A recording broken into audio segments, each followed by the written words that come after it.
This is Blair Durham with Black Wall Street Today, your media hub for all things Black entrepreneurship, politics, news, and events in Hampton Roads and beyond. And now, here's your host, Blair Durham. Greetings. I am so excited. I'm joined now by Dr. Anna Peoples. She is the founder and owner and lead pharmacist at Peoples Pharmacy, LLC, located in the beautiful city of Norfolk, Virginia, where she provides a variety of services. So she is far more than just a pharmacy. She offers solutions for those dealing with diabetes, including a full medical staff, classes, you name it. It really is a one-stop shop.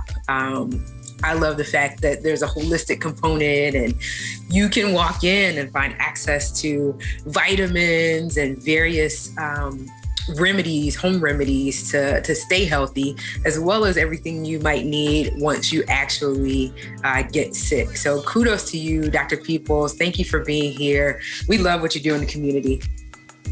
Well, thank you, darling, for having us. And it is a pleasure to be here today. And just kudos to you as well for all the wonderful work that you're doing in our community and keeping us above the water. That's exactly what you do. Doing the best I can. It's a lot of hard work, but I really want to focus because I know you and I did a series together right at the start of the pandemic. As that thing was raging through our community, you provided some key information, ways that we could arm ourselves, protect ourselves. And so I wanted to get kind of an update from you. I consider you a trusted source. Where are we now as far as the pandemic is concerned? And what would you say we need to be doing? Okay, so the trend now is, and you may hear this word being tossed around as endemic. So what people are saying now, what the experts are saying now is that, are we at the end of COVID-19? My personal opinion to that is no, we're not.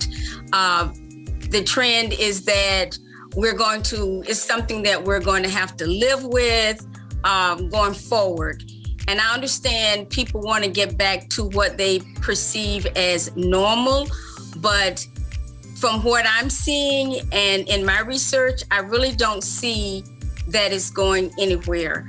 I feel like we're at a full circle now with the second boosters, and kudos and thank you for everyone out there that's getting their second booster.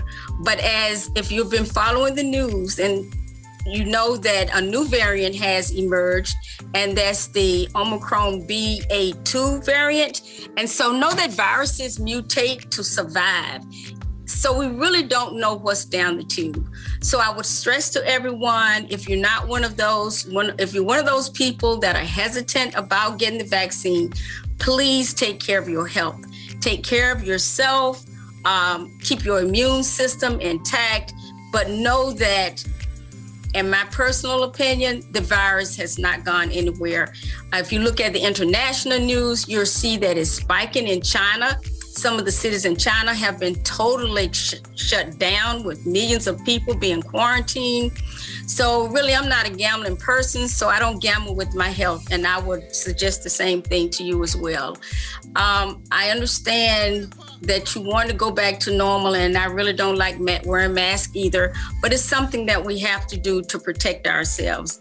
So just stay vigilant and know that you do have people out here that will be here for you in the event that if you do get sick or that you feel that you have contacted the virus. Wow, I hadn't heard that about a spike in China. That is very, very interesting. So I want to ask this question about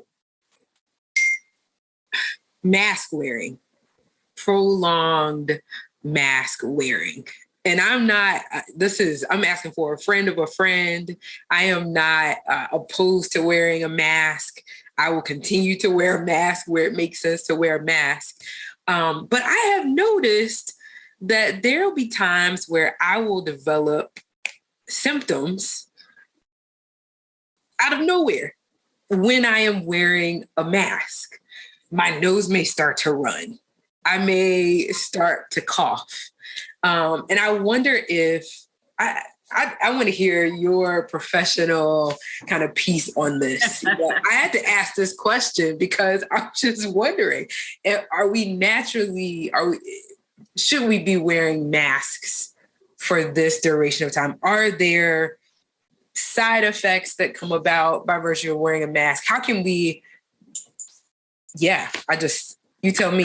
Okay. So I would say, as far as wearing a mask, when you're going into these medical facilities, I would suggest that you wear a mask, simply because common sense will tell you that the people that are coming in and out of any type of medical facility may or may not, chances are that they are COVID.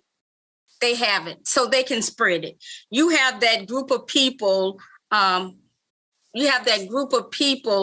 that visit medical centers that are getting tested, and by chance, they are testing positive.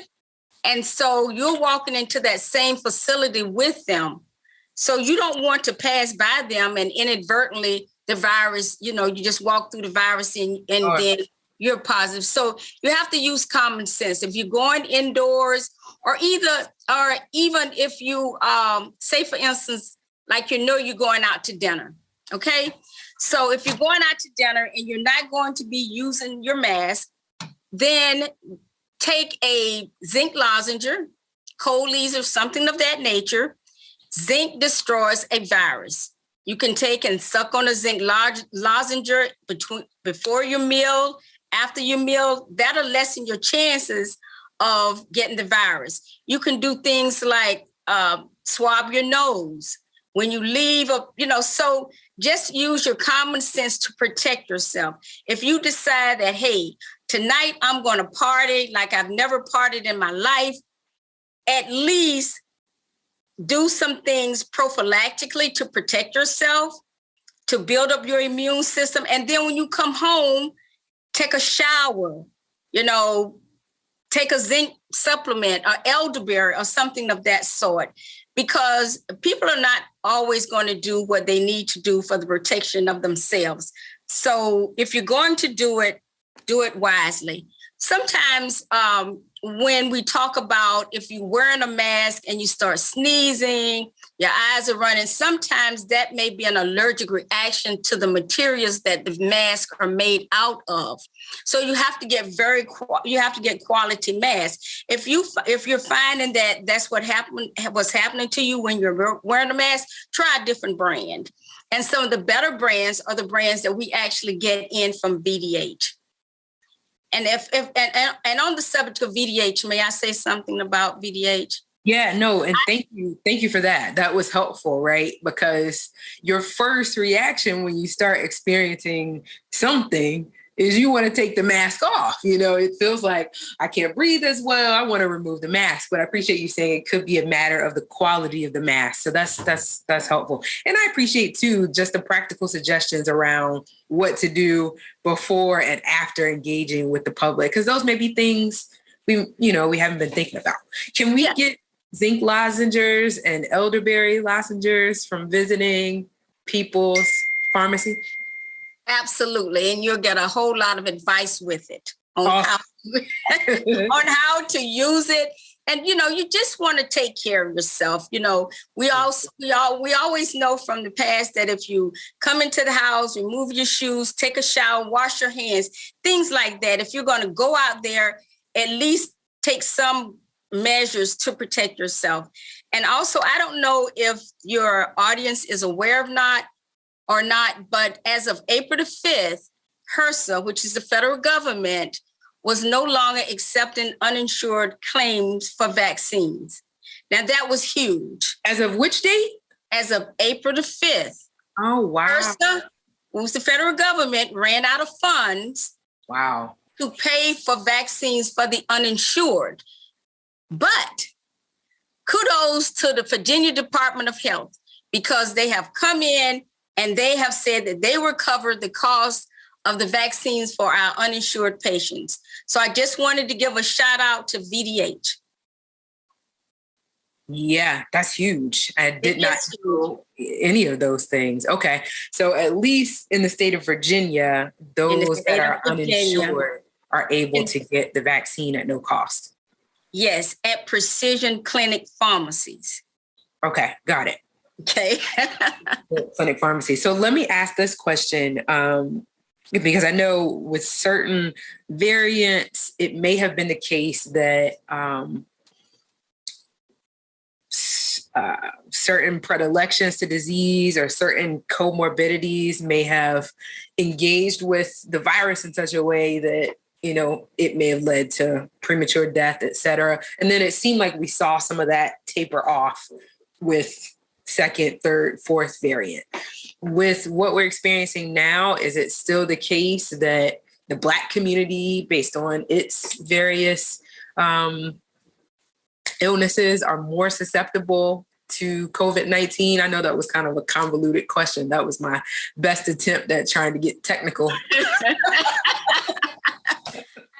I surely understand, but okay. You know, I can only speak from my experiences, and what I always tell people is that if you have a condition, a chronic condition such as diabetes, say for instance, sure, your body is already under a lot of stress battling diabetes. You know, one day your blood sugar may be up, one day it may be down. If you get an infection, your blood sugar is going to go up, all types of things. So then when if you test COVID positive, then your body has to work with that as well. And so that's how it works for people that have chronic care conditions. So that's why we recommend that those folks get the booster shots. So what happens with that is that over time, the tolerance to the boosters weans. You know, your body tolerance goes up, so you need more. It's just like if you're taking any kind of pain medication, say if you have a chronic pain, Tylenol may work one time or for a certain period of time, but then your body realizes, hey, I recognize this Tylenol and we're going to fight it. So next time you need to take 2 tablets. And the same thing with the vaccine. And that's why we have the boosters, because the efficacy of it wanes over time. And so therefore you get the booster so that you have that extra immunity to fight off the virus in the event that you are attacked. Make sense? Mm-hmm. Yeah, I think it makes a whole lot of sense. And so, and about the Black community, I feel, and what I'm seeing is that we have been very, very diligent in getting the vaccines and getting the boosters. Now, you're always going to have that group of people that has that hesitancy, but that's across the board. You know, so I think we've gotten the message out there to most of the community. And a lot of folks have gotten the vaccine, and those that have chose not to, they know that they have a resource to go to get them through the event, in the event that they do get tested positive. Yeah. Yeah. Good stuff. You are awesome. Give us, please, your website and your physical address where people can come by and meet with you and talk with you as well. I've been encouraging people to transfer their prescriptions to your pharmacy. I've always been pleased with the level of care and service that I've been able to receive at your establishment. So please share that information. Oh, well, you're awesome. And I certainly do thank you. Our website is www.peoplespharmacyrx.com. We're located at 1446 Church Street, Suite C, in the beautiful city of Norfolk, Virginia. Our telephone number is 757-227-4677. And thank you, darling. Awesome. We appreciate you so much, Dr. Peoples. Just all that you are and do. I know we couldn't fully encapsulate it during this conversation, but you are an asset. You are a gem and a jewel. We thank you. Thank you, darling, for having us. Absolutely. We'll talk again. We'll definitely hope to provide another update as this continues to progress, to check in with you and get your recommendations, I think, are helpful for the community. Well, just know that People's Pharmacy is here for the community, and that is our calling. So you have a wonderful, wonderful week. Wonderful week. You as well. Take care. So I'm super excited today. I'm joined by Dr. Jeffrey V. Guns, who is the esteemed pastor of Second Calvary Baptist Church in the great city of Norfolk. Well over, 39 years. He's pastored there and is involved in a number of community development activities, very much a grassroots activist, a visionary thinker and leader. And I have invited him for this conversation to talk a bit about the work that he's doing, working with the Black community around COVID response, vaccination, and some of the other initiatives that he has developed as well. So, Dr. Guns, thank you so much for joining me. I appreciate this time today. Thank you, Blair. It's always a pleasure to talk with you. I just really admire the work that you're doing and that you have done. And it just really, I just never thought that when you were a young girl, that your life would evolve to become such an individual really focused on Black wealth creation. I really appreciate and love that. I appreciate you and the great number of seeds that you planted in terms of my journey. So thank you so much as well. So let's talk about it. What was Second Calvary's COVID response, and what is the work that you all are still doing now to aid the community? I guess going back 2 years, in January of 2021. The initial response was to get as many people in the congregation vaccinated as quickly as possible, given the spread of the virus and the untold number of people who were being infected and who were dying. So we spent a lot of time trying to get as many folk in the church vaccinated and in the Black community as well. And so myself, along with 31 other pastors, put together a series of clinics that we did with Centera Healthcare, Hague Pharmacy, the health department, and other entities to make sure that we got people vaccinated. And now, as the number of vaccinations started to increase, one of the biggest challenges was trying to reach people who were not interested in getting vaccinated or who may not necessarily have had access to the kinds of massive clinics that we were doing. And so we did work with Centera Healthcare and hosted some clinics at the Downtown Transit Center, did a couple of clinics at Metropolitan Funeral Home, and even tried to organize some things in barbershops and beauty parlors, but that was a government initiative that just really never materialized. Back in August, we started going through the neighborhoods. And so to just kind of encourage people to get vaccinated. And so in our community, we visited over 3,000 residents. Oh, we wow. personally went to the homes of 3,000 people in our neighborhood. So if you know where Second Calvary is, then if you were to take a visual picture from the Elizabeth River that included Grandy, Chesterfield Heights, down to Brambleton Avenue, including Norfolk State, over to the railroad tracks, coming back up Princess Anne Road to Ballantyne Boulevard, every resident, every business in that area, we went to every resident. That's significant. That's not once. You went until you got a response, right? We tried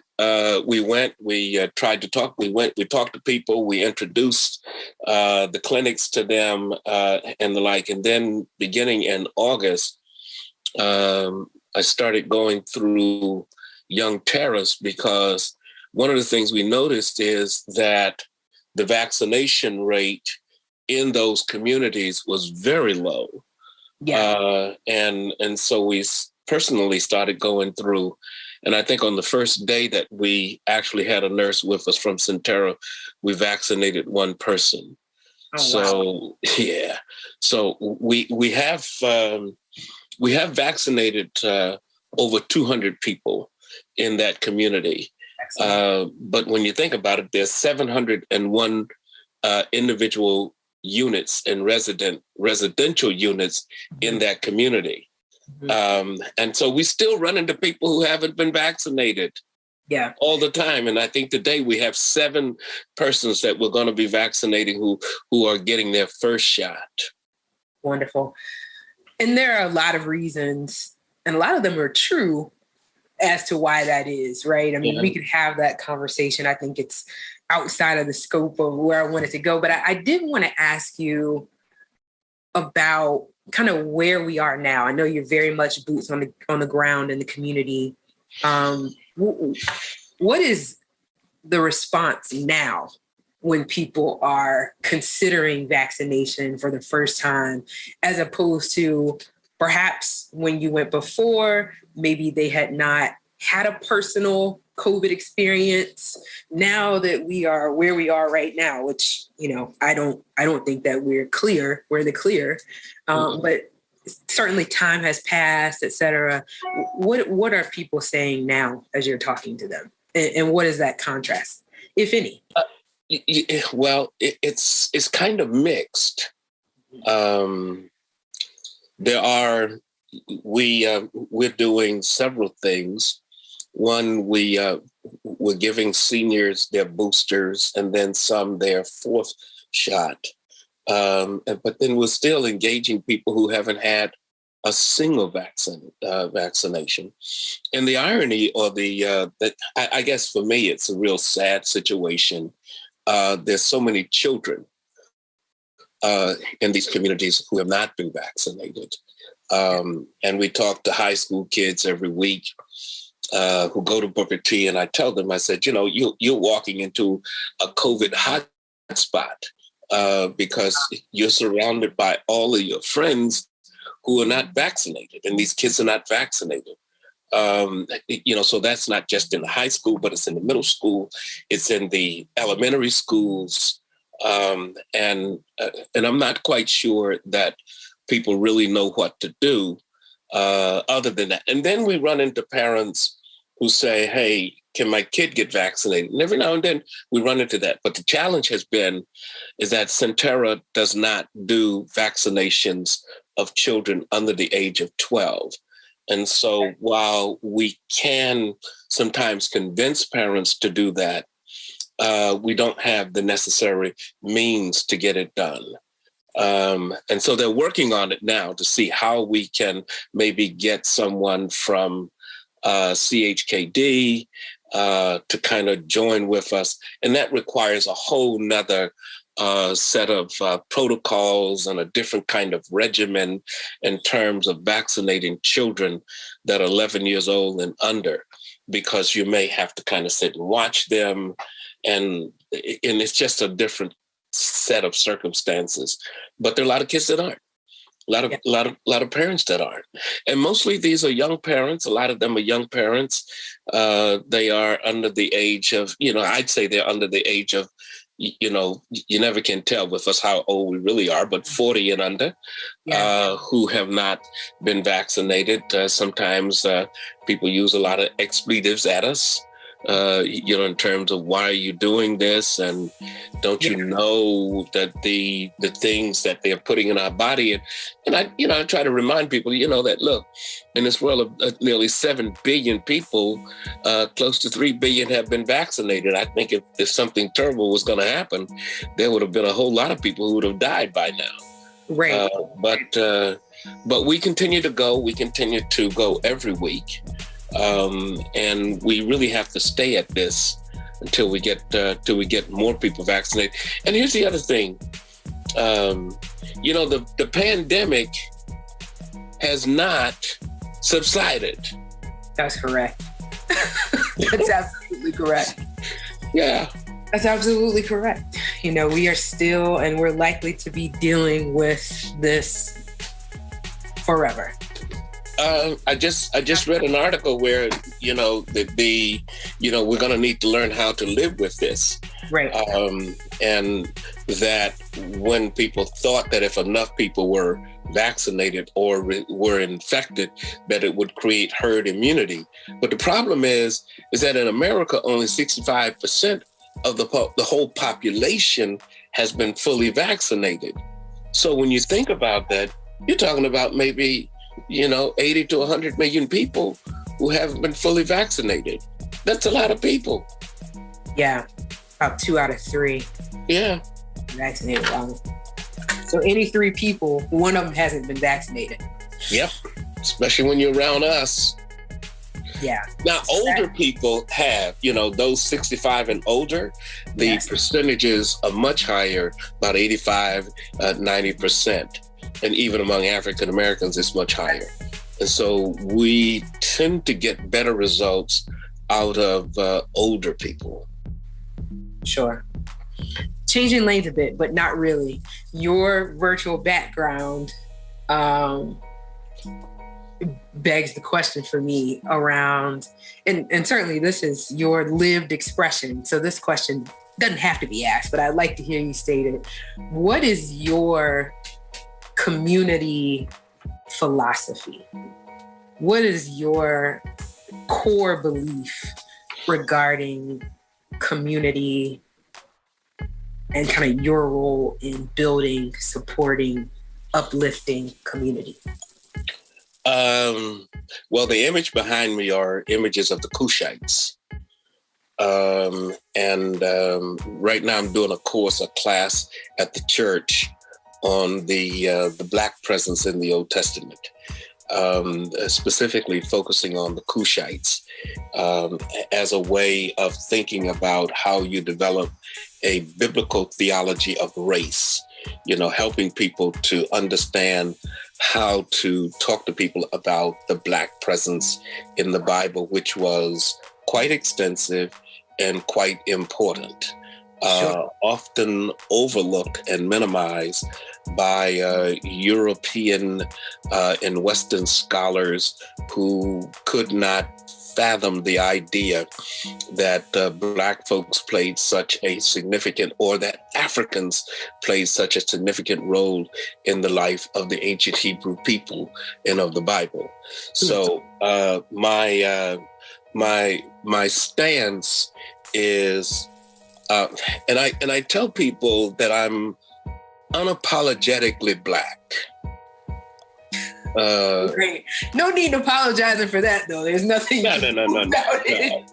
I am unapologetically Black and really kind of focused on helping Black folks. And I say this too, and I guess you and I may have been at a meeting once where, I said that, the one thing that that people need to appreciate is Black culture. So I'm really focused on helping our people, specifically folk in Norfolk, Black folk in Norfolk, where 25% of the population is Black. Is poor, lives in poverty, to really kind of look at how do we create pathways to prosperity for Black folks who live in Norfolk. Phenomenal. Stay with us online at Black Wall Street Today on Facebook and Black Wall Street Today on Instagram, and then follow us on Twitter as well at BWS Today. We look forward to talking again next week. Have a wonderful week. I have said, and I will continue to say, that the most important priority for the Black community is the Black community, not a particular political party. Phenomenal. Hey, yo, when I say Black,